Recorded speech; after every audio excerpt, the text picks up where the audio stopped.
going to start the recording. Okay, so thanks for joining this evening, guys. I know we do have assignment 2 that's due on Monday. It is Monday the 14th. Yes, so please just remember, I did post on Learn under announcements with regards to just last minute reminders about your assignment submission. So remember to submit on time. Because if you submit within 24 hours after the due date, then unfortunately you are going to be penalized where there is going to be a 15% deducted from your mark. So you don't want to be in a situation where you're losing out on 15% just because you've submitted late. Make sure your referencing is in order and everything's fine. You're happy with that.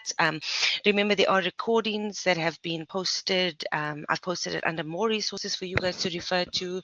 Work with your Harvard guide. Yeah, and submit before the time, please. So I know the time states 23:59, but if you can submit before then, that'll be a lot easier, just in case there are unforeseen instances that can happen or come up, like slow connectivity or maybe Learn is down. You never know. So just make sure you submit prior to the deadline, especially that cut-off time.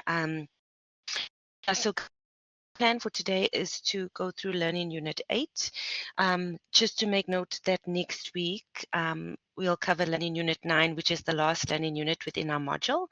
So glad to say that we've made it. It's gone by a lot quicker than I thought.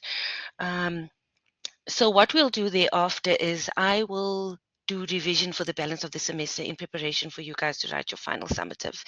And what that means is that each week we'll cover various learning units, excuse me, and we'll do questions, but I'll almost make it a fun way for you guys. So we'll do like a pop quiz or a way for you guys to get involved in that. So we'll do that together. And then you can also then feel free to basically ask any questions about exam questions, how to answer. I'll find nice articles and videos for you guys to prepare you for that as well. So before I continue and start this learning unit, I just want to add that under more resources, there is a folder that I've added that's entirely dedicated to examination prep. So that will have videos on how to study and stuff like that, as well as videos on our modules that I've got from Rosebank YouTube page. So just to give you more insight on the learning units as you guys prepare for your summative.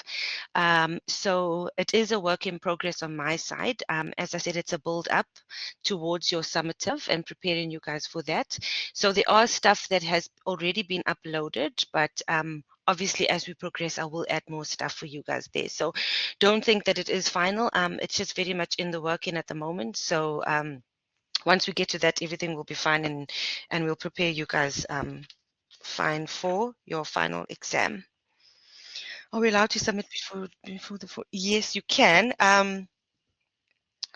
So I had a question last week that a student was ready to submit last week. They had finished the exam, the assignment prior because they knew they weren't going to be able to submit this week for a particular reason. So just see, you might need to do that academic declaration again in order for the link to open. But Sidwell has said that the link is there. So if you guys can't see it, then do the academic declaration again so that that link is available. If anybody can just try it out and let me know, because I can't see it on my side. So if you can try it out on your side, please, and let me know if it does open up the link. If it doesn't, if you can just let me know and alert me on WhatsApp so I can contact Sidwell and get that sorted. But as far as I know, everything is fine. So it is ready for you to submit. The only thing for me, it's if you submit a bit too early, it's almost like not necessarily a red flag, but for us academically, it's like, why is the student submitting so early? Are they so confident in the work that they've produced? Like, do they not want to give it a second read through or see, maybe read through the questions again and how they answer, just to see that they haven't left out anything? So we try. So if the students who want to submit early, they are allowed to, but I personally feel that it's also a risk, like maybe there's something that you've missed out on, or so I prefer students not to submit so early, just to double check and make sure everything's 100%, because remember, once you submit, it's gone. Ma'am, if you won't be attending this sitting, but the next one, will the papers be the same? No. As far as I know, it's not the same paper, no, was he? Okay, so let's get started with control. So I am going to cover the learning unit as best as I can. It isn't a long learning unit, so just ignore the 19 slides at the bottom. But that's purely because I've got just two slides that have got revision questions in general. So you guys can use that towards your examination prep as well. Okay. So please feel free to interrupt me as we go on if you have any questions. Okay, so remember we've been talking about the business activities or functions within management, and the four functions of management are your planning, your leading, organizing, and controlling. So we've covered the first three, which is planning, leading and organizing. So this session we're going to cover controlling. Okay, and that's the last function within management. So when we talk about control, does anybody have an idea more or less of what we mean when it comes to control within the business? I'll mute myself so you can unmute and answer.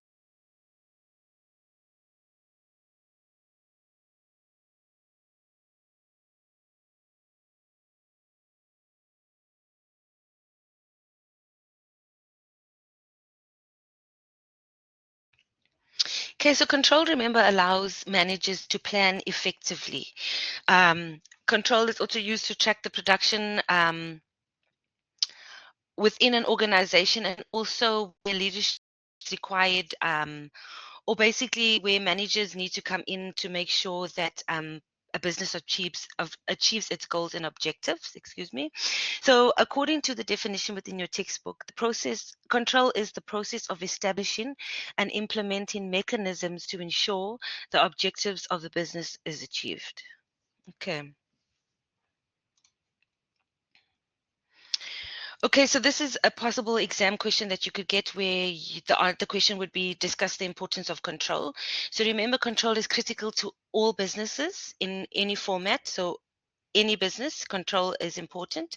Why is it important? Because it ensures that plans are being implemented. So you can't plan and set up goals and objectives without control being put into place, because how are you going to achieve those goals and objectives that have been set out without control? So remember, as I said, it links the other three management activities. So all of them are linked together. And remember, we've done it previously when we talk about POLC, your planning, organizing, leading, and controlling. Okay, control also involves allocation of resources within an organization. So basically, it's almost like putting everything together and ensuring that everything's on track in order for those goals and objectives to be achieved. Okay, control also minimizes the number of errors per. So remember, if there are errors within an organization, how is one supposed to achieve the goals and objectives that they've set out? So control minimizes the number of errors that occur and manages these errors in a way that reduces the impact so that it doesn't affect productivity or the quality of your product.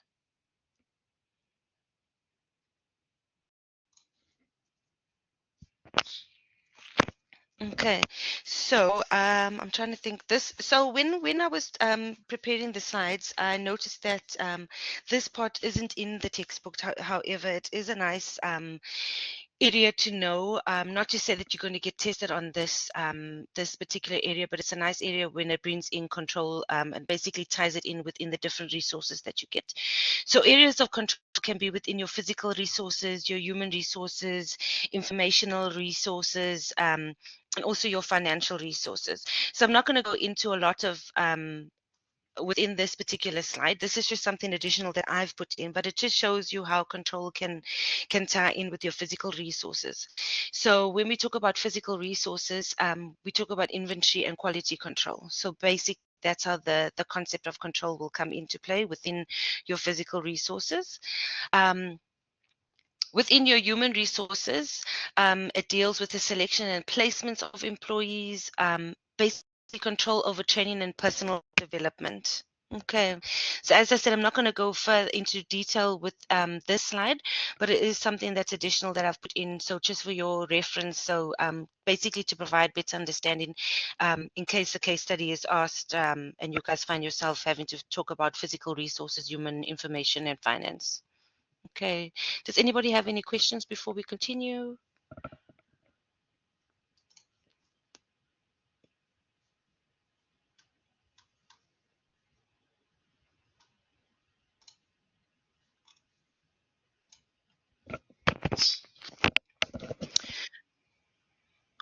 Perfect. Thanks, Nokulunga. So let's talk about the control process. So the control process consists of 4 steps. Okay. And as you can see by this diagram, the steps lead into each other and feed into each other. So your first step within the control process is if you asked to set up a control process for a particular organization based on a case study, we say set up a control process for example, sunlight. Then you'll list your steps. So step 1 is setting your standards. Step 2 is measuring your actual performance. Step 3 is evaluating your performance gaps and also basically your deviations. And 4 is rectifying your deviations. So basically coming up with corrective measures to get yourself or get the organization back on track. Okay, so let's unpack that. Okay, so step 1, where we say establish performance standards, what does this mean? So it's exactly what it says. Establish means set up um, performance standards. So the main objective of controlling is to guide the business towards the desired target, which goes back to the definition, guiding the organization to achieve their goals and objectives. Okay, so therefore, if an employee or members of a business are well aware of the target, it will result in them being more aware about the target. So basically, if you've set up your target and you put in performance standards and control measures, you're always going to remember your target because you're working almost in alignment with what that target was. So basically, you're basically working towards achieving that goal or objective. Okay, and remember, when it comes to goals and objectives, they always have to be smart. So your performance standards must always be relevant to what is needed. It needs to be realistic, attainable. You need to be able to achieve it, and measurable. Remember, everything is always measurable because you need to be able to achieve it over a period of time. So remember the SMART principle basically in step 1. Okay, so step 2, measuring the actual performance. What does this mean? So once your plan is implemented, the task of the manager is then to monitor the plans and evaluate them. Managers must be ready with alternative plans. Remember, we spoke about the planning process, that as much as you plan, things don't always go according to plan. And that's why it's always nice to have a plan B. Okay, so for example, step 2 would be when we talk about measuring the actual performance. An example could be an electrical appliance organization can check the parts before assembling them and putting them together to ensure that the final product is not defective. So basically, in this case, quality control.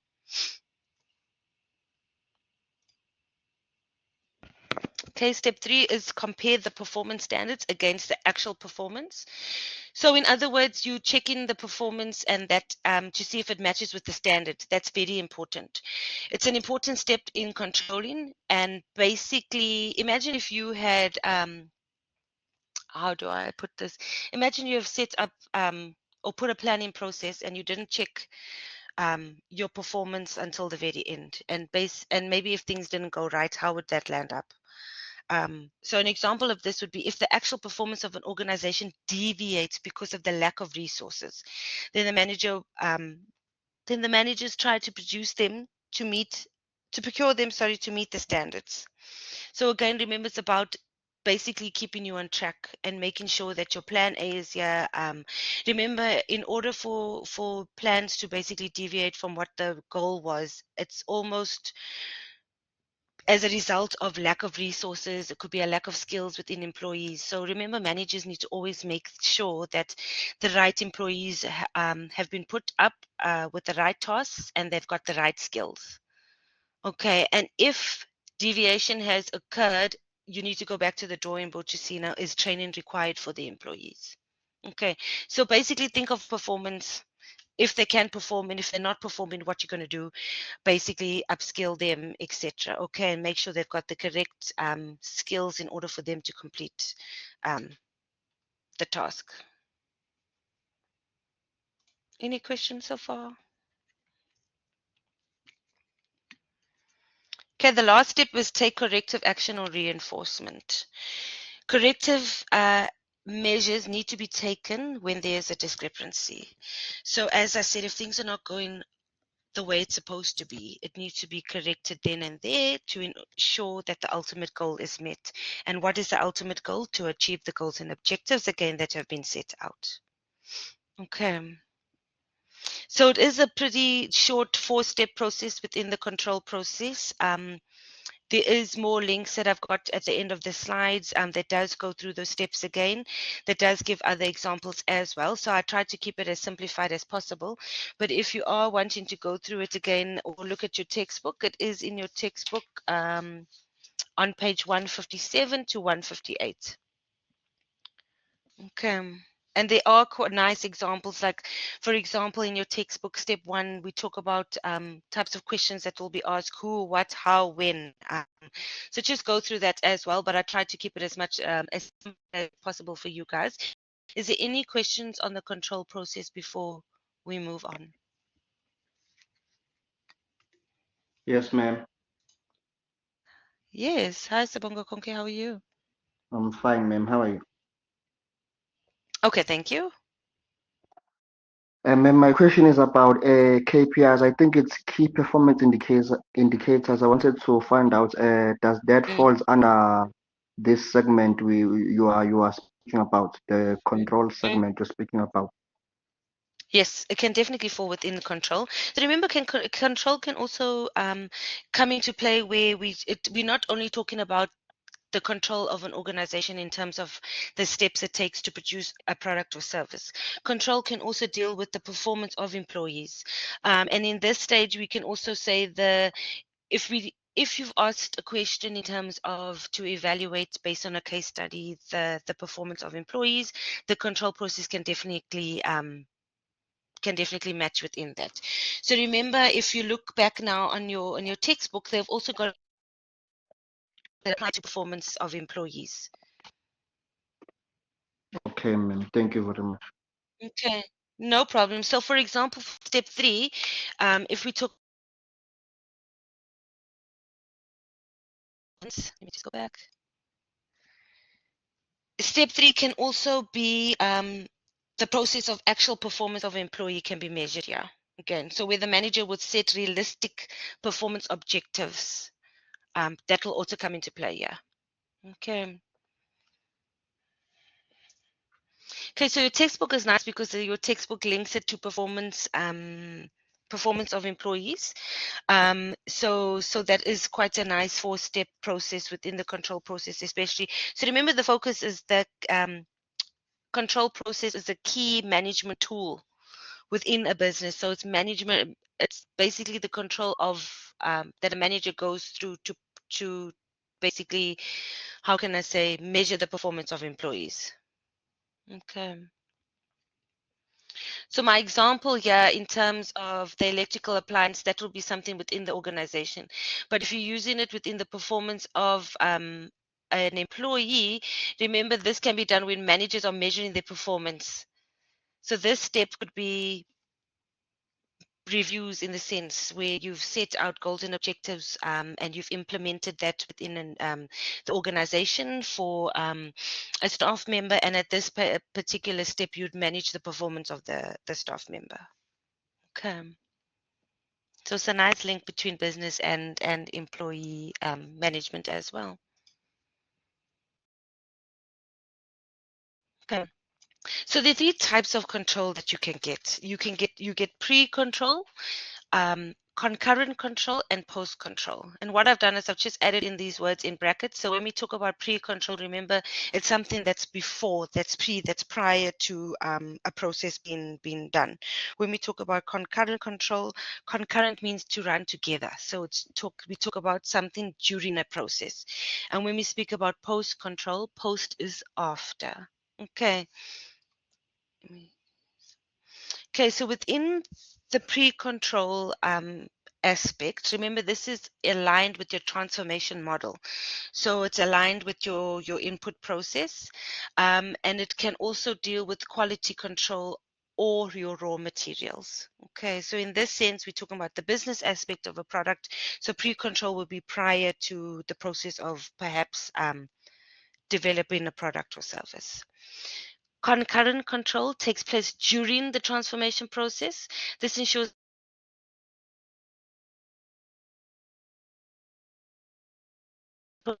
or procedure control that's happening now, concurrent, it's also helpful because it identifies potential problems during the production process. So it's something, remember I said it works with it. So if there's something that's picked up that's not working, then this can be rectified in order to allow the production process to continue. And when we talk lastly about post control, remember this happens at the end of the transformation process. Um, when we talk about transformation process, remember we're talking about the process that it takes from us to having our raw materials to getting the end result of our product. So that's our transformation process. Okay. It's important to admit where errors were made. Remember, you're not going to know where you went wrong until you go back and reflect on what has happened. And if, for instance, something has gone wrong, then you need to be able to look at that, evaluate that, and then implement something different, a change to ensure that that doesn't happen again. So basically, you learn from your mistakes at this particular point. And remember, if something does perhaps go wrong, you need to be able to rectify it to make sure it doesn't go wrong. Remember, the ultimate goal is always to maximize productivity. So if something doesn't go as planned, you need to resolve it as quick as possible so that production can continue. But also, you need to realize and to basically acknowledge where the errors were made so that you can learn from that, implement something different so that errors don't occur and then results in more production or better production. Does anybody want to add anything to the types of control? Yes, ma'am. Yes, please go ahead. Ma'am, can I challenge you and say, what's this thing? Forecasting falls under concurrent control and post control. I'm saying it falls on concurrent because when an organization is doing forecasting, it's happening concurrently to Mm-hmm. predict future events. So whereby I think it's safe to say that's also post control. Hence, it's Okay. saying post control is after, because when you do Mm, forecasting, it's basically predicting future events. I'm not sure if I'm wrong correct. or So no, that's correct because remember when you're doing your forecasting, and perhaps if you post control after, you would also be able to identify then plans for the future. And if there was an area, you would forecast and see how to basically bring about a change or fix whatever went wrong in order for production to continue. okay, ma'am. Does that make sense? Yes, ma'am, it does. But Thank you're you very much. 100% correct. It would fall within both. Okay. Okay. So remember, your forecasting is also, and that's a good point, Sibonga Konke. Thank you. Forecasting, guys, remember, refers to the practice of predicting something that can happen in the future, but taking everything into consideration. So when you're doing something within the middle step of concurrent, um, it's almost happening now. So as much as we can't forecast, but at a particular time when you are identifying your problems, you can almost forecast the outcome of that. If you don't fix it, and if you do fix it, then you can also forecast the outcome of something that's been fixed and brought together. Okay, and again, if we talk about post control and after, um, the same thing would then apply as well, where you can almost go back and close the loops and see where your areas were wrong. And then also you can apply the forecasting within pre-control, I would say as well, because then you're trying to align your transformational model um, so that you do have so that you are able to maximize your production process. So I would think that it could fall within each three. Just depends on how you apply it, Sibongo.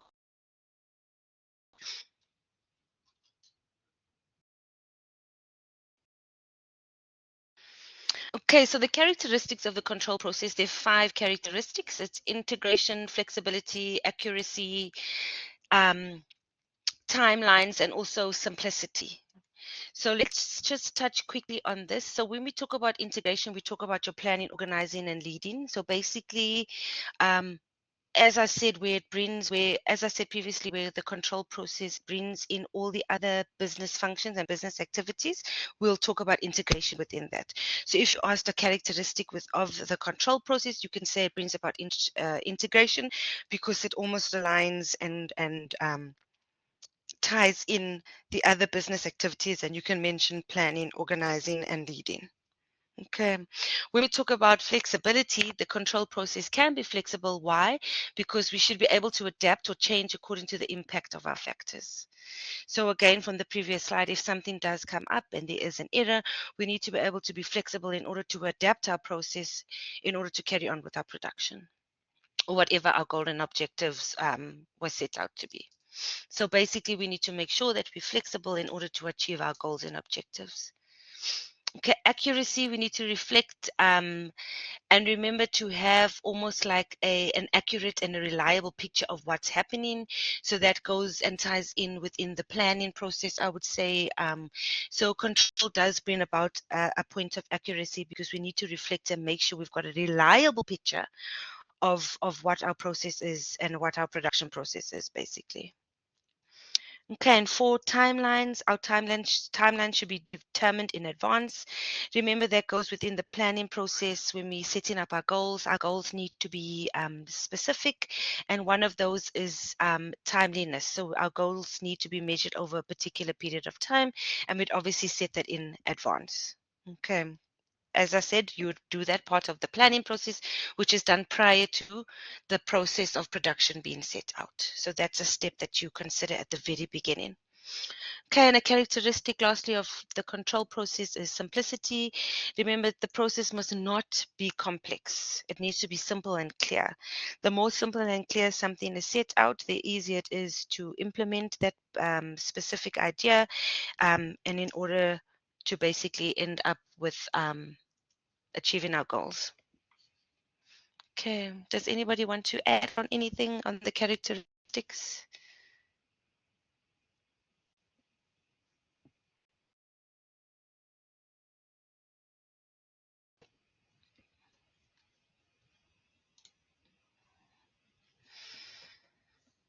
Okay, the benefits of control is it allows us to revise and update our plans. So remember, it's always good to, as we said, to eliminate errors or to address errors as and when they come up. So it allows us to revise and update plans. So if something doesn't go as planned, we need to be able to implement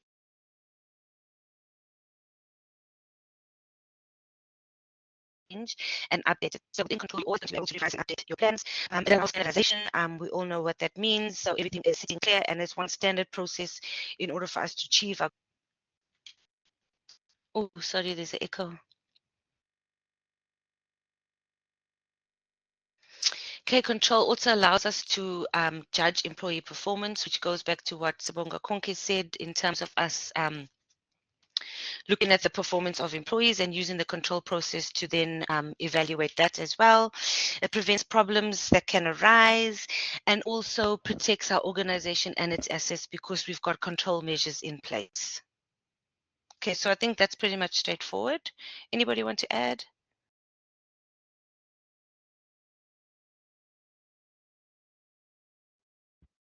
Can I try, ma'am?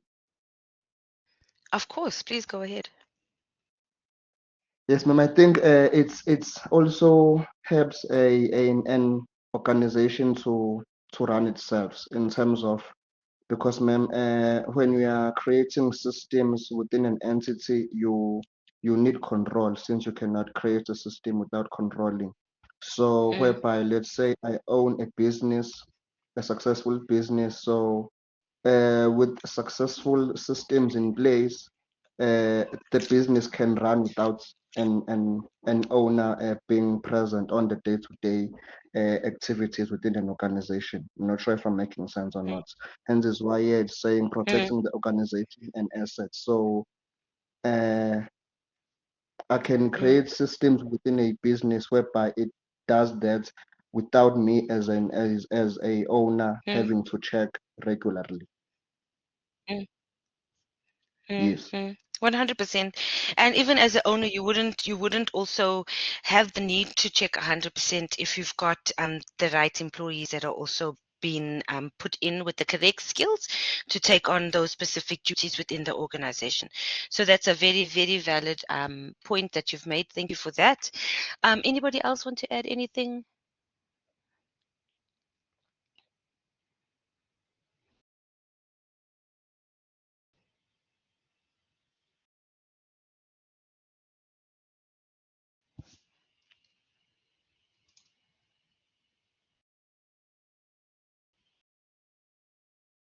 Mm.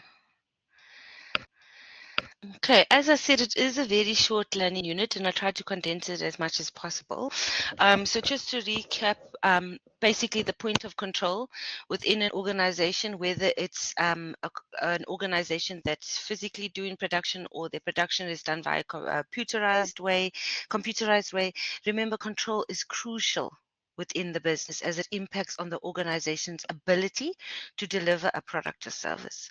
So, control, to sum it up, can be control within the actual manufacturing process. It could be a control aspect within the employee performance. So it's a very nice way to basically ensure that the organization achieves its goals and objectives. So if you click on the links that I've got here, it basically sums up everything, and they're nice that I've found for you guys to look further into this should you want to use that. Um, and then page 17 is just revision questions. So I've tried to also align this within the slides that I've just covered now. So you'll see, as remember, I mentioned the fact about the resources that is not within the textbook. However, I have included in a question here so that you guys can use it almost as an additional learning opportunity, so that you guys are also more aware of how control affects your resources. And then lastly, I've got revision questions, and this is just basically um, questions on stuff that we've covered from Learning Unit 1. You don't have to cover these stuff now, but it's just a nice build up to questions and basically practice questions for you guys as we lead up and prepare for the summative. Okay, so I did say in the WhatsApp group that I was going to allow because it is quite a short learning unit and I didn't want to finish off the session quick. I wanted to cover the work but also allow you guys to ask any last minute questions on assignment 2.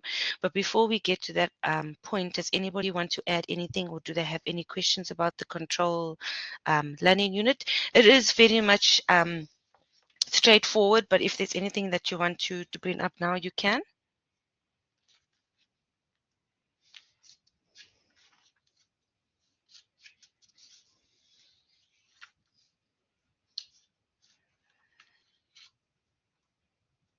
Okay, I'm taking that as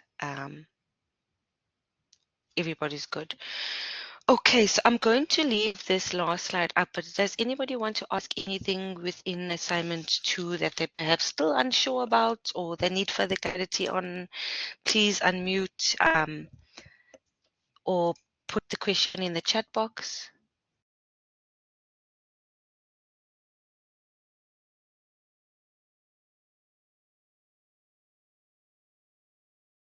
This is basically your final opportunity to ask the question together because your assignment is due on Monday.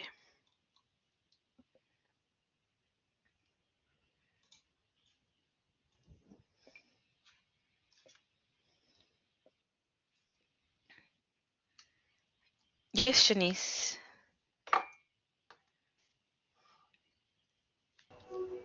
Hi, evening, ma'am. Are you? I'm fine, thanks. And how are you? I'm good, thank you. I'm just going through my answers. I just want clarity on question 1.3.1. Sure. So I've listed all the points. I've got all the one, two, three, four, five points. Okay. So you mentioned in the support session that you need to explain it. Yes. So do I explain that in my own words, or do I need to get references from Sunlight? It doesn't say. I'm just looking at the thing. Explain the dimensions It of modern doesn't African say. management. But it doesn't say link it. So basically, what I'm looking for is like, for example, traditionalism. Explain what that is, and you can give an example of that just to show your understanding of the actual traditionalism aspect within modern Okay. African management. And then I know if we look at question 1.3.2, Three. that's more where your application would come in. Okay. So in saying that question 1.3.2, do I take my answer from 3.1.1 as is and put it there again, or do I just say traditionalism and then leave it and not explain it again? I I'm a would, bit I'm confused just with looking here that. quickly. So, what your application give it in the business. So, you'd need to explain it again Okay, so I and basically link take it my and question almost, answer. Yeah. yes, and you're going to Okay. build up to that. So basically, we want to see that. I'm just looking at my guideline here. Because remember, marks, it's out of 10 again. So 2 marks are going to be Mm. awarded per application that you're given within a business. So remember, I just want to get my question paper quickly.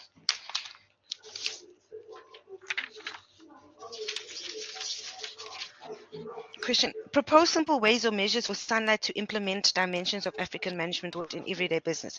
So again, because it's for 10, you're going to list all 5 again, and then you're going to link and tell me how can Sunlight implement ways or propose ways, or basically you put those each your 5 points With into the descriptions. everyday. Yeah. So, for example, like Okay. Ubuntu, you're going to say Sunlight can implement Ubuntu by working together. An example of this would say Sunlight could introduce working in teams or teams working together.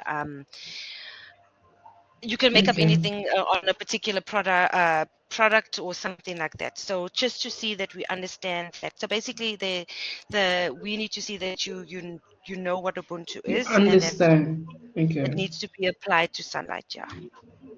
Okay. So Okay. 3.1.3.1 is listed and then give an Mm, example. And mm, then the second one is listed again and mm. then link it and then give an example. Yeah, so Not give you an can, yeah, example, but you're gonna link it to yeah, sunlight, yeah. So basically yeah, put it into practical use and use sunlight in that. yeah. Okay. All right. Okay. Clear. Thank Is that you. okay? Okay, Yeah. no problem. Understood. Yeah, so let me go through that. Explain question 1.3.1. Explain the 5 dimensions of African management thought. Again, you're going to list 1 to 5, put them in, and explain what each one is.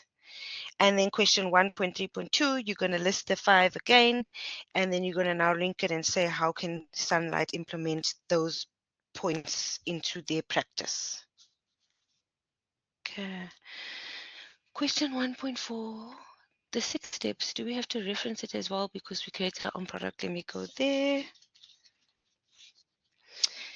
The planning process comprises of 6 steps. Explain how each step will be used to facilitate the decision to implement the new. Okay, let's go back here. So remember, you're going to list all 6 steps within the planning process, the planning process. And basically what we need to see, because it's out of 18 marks, we need to basically see that you've applied the principle or concept for each step in order for us to grant you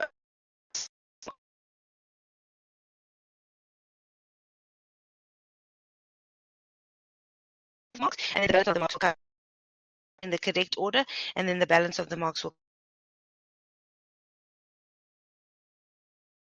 You don't have to reference, but if you're going to tie it into something and you need to basically, sorry, can you hear me now? Just let me know.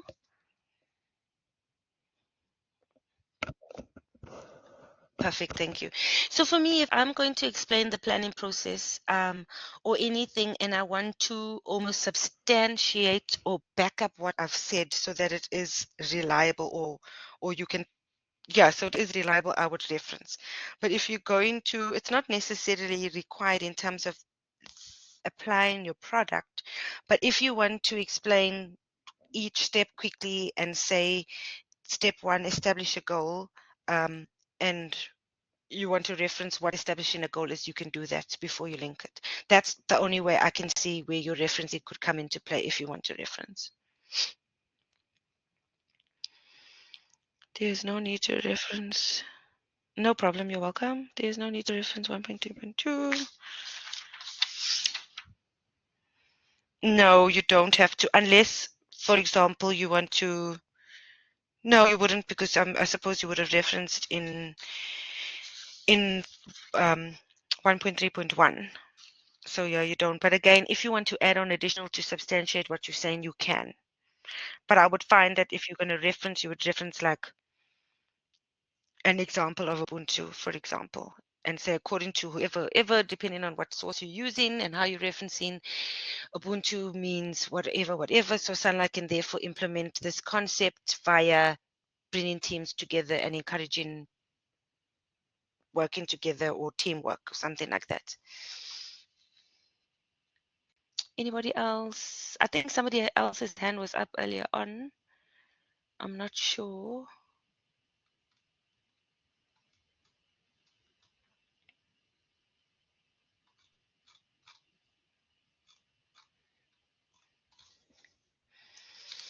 Anybody? How's the essay question going?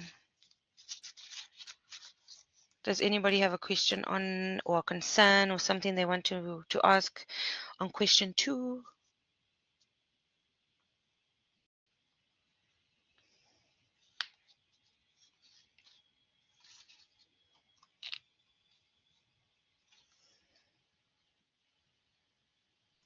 Okay. So remember, you can always just reach out to me if you want further clarity on something. I am available on WhatsApp, and more so now that we approach the deadline of assignment 2. However, I just want to say yes, as much as I am here, and guys, don't get me wrong, I'm 100% here to answer your questions, to address any concerns that you have, especially if it's over WhatsApp. But please stick within timelines and not 11 o'clock in the evening or even a Sunday evening. Otherwise, I assume that everybody's okay and that I'm taking that because I don't have a lot of questions on assignment 2, that the support session that we had was helpful.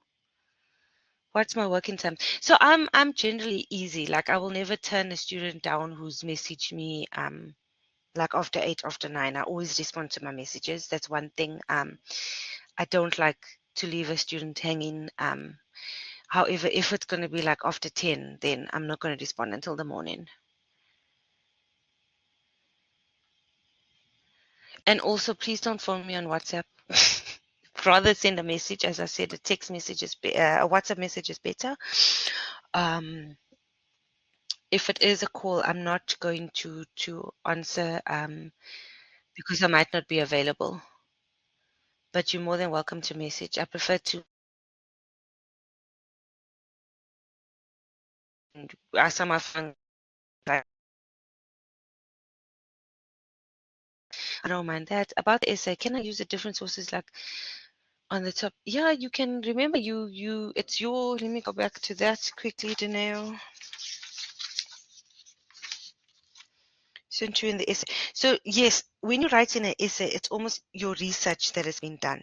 In an essay, you're basically stating and giving, and you're basically telling us what's the different levels of management. It says discuss the different levels of management in IBV, VALS, etc., etc. So you can use different sources. I would think that you'd use different sources. It's just, for me, it just shows more research that has been conducted. Okay, so almost, yeah, and remember to use like incredible sources. You can use a textbook. Remember how to reference your textbook. Where's this page? Okay, that's your prescribed textbook. Okay. Yes, Sibonga Konke. Ma'am, I want to ask you about question 2, which is the essay. Is it fine, ma'am, if I give my essay a topic, a heading? Um, What would your heading be? Ish, I forgot, ma'am. I'm trying to open my assignment. Ish, my network is Because your slow, but I question did give my is, essay topic. Ma'am, I think I said, Mhm. I'm not sure about the exact topic I wrote, but I think it's saying my essay is about the different types of management levels in link to IBV, something like that. That's fine. That's And fine. If then, you ma'am, look at the rebook and introduction, remember, it can form part of your introduction, but yeah, it's not. That's fine because it tells you exactly what your essay needs to be on. Discuss the levels of management in IBV, so it's fine. okay, ma'am. And then on the body, I included subheadings. I'm not sure if that's wrong or not. For the three types of management levels. So since you said we must link it all under our Mm, body, so I gave it subheadings. So you can see my first paragraph speaks about top level management. So I said top level management, and then I wrote a paragraph. And I said okay. mid level management. I wrote a paragraph. I'm not sure if that's wrong or not because I No, that's realized okay. Mm. okay, okay, So because your I body realized if doesn't necessarily have to be one big paragraph. So if you split them down, that's still your body of your essay because it's a chunk of your information. So that's fine. Just remember to also refer to your rubric. Oh gosh, I was on rubric 5, the one. So just refer to your rubric because that'll also almost like give you a guideline on how you need to set your structure out, your content. Also, it almost gives you a guideline again of your mark allocation in terms of what you need to state. So remember your content. Because your essay is out of 20 marks, you're going to get 3 marks for basically the structure, 15 marks for your content, and 2 marks for the use of sources. So this goes back to somebody asking Dineo about your sources. Remember, if you want to get all the 2 marks, if you want to be awarded the 2 marks for the use of sources, remember it has to fall under within the excellent category. And excellent is the excellent use of academic sources with clear evidence of wider reading. So if you're going to use different sources, that's better because it shows that you've done wider reading. So that's why it's very important to refer to your rubric.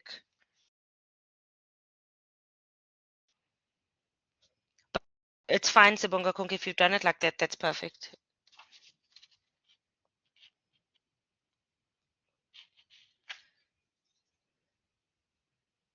Perfect. Anybody else?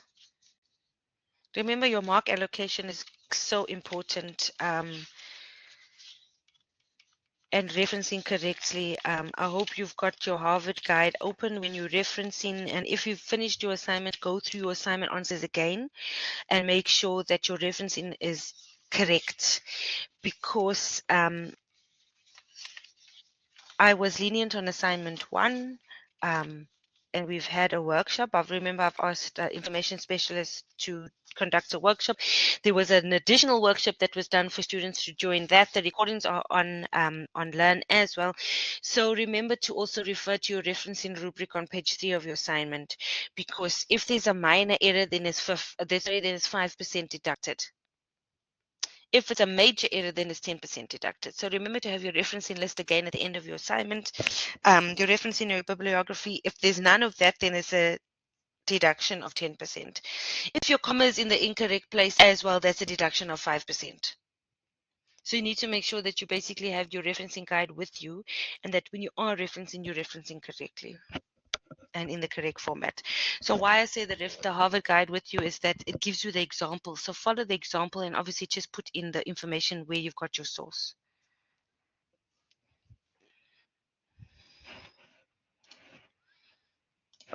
My references had 5 references, ma'am. Whilst my assignment when I had 13. I'm not sure if it should be worried or not. There's no minimum number of references. No, there's no minimum. No. It's right as long as it's in alphabetical order. That's correct. So basically, by you using 5 references, it shows me that you've used 5 different resources to assist you in getting the information or to back you up when you've written your answers. So that's fine.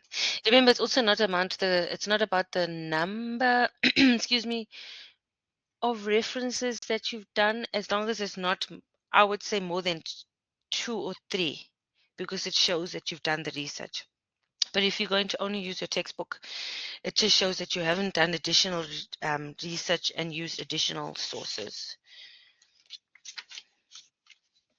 You're most welcome. Okay, does anybody have anything else? Remember also, by using 20 other resources might not mean anything, because were those 20 resources used correctly and were they referenced correctly? So for me, it's not about the quantity, but about the quality of the research.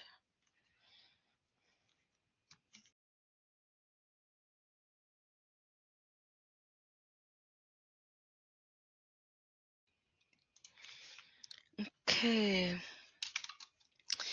Okay, cool. We've got 7 minutes left. If nobody has anything to share or to ask, I'll stop the recording. I know you guys have got assignment 2 to prepare for. So remember, please, please, please submit on time and also in the correct folder. I don't, basically it's your last assignment to contribute towards your final mark, because after this, assignment 1 is done, ICE is done, and now it's assignment 2. So it's your final opportunity to get a good CAS, and thereafter, after this, then it's our final exam.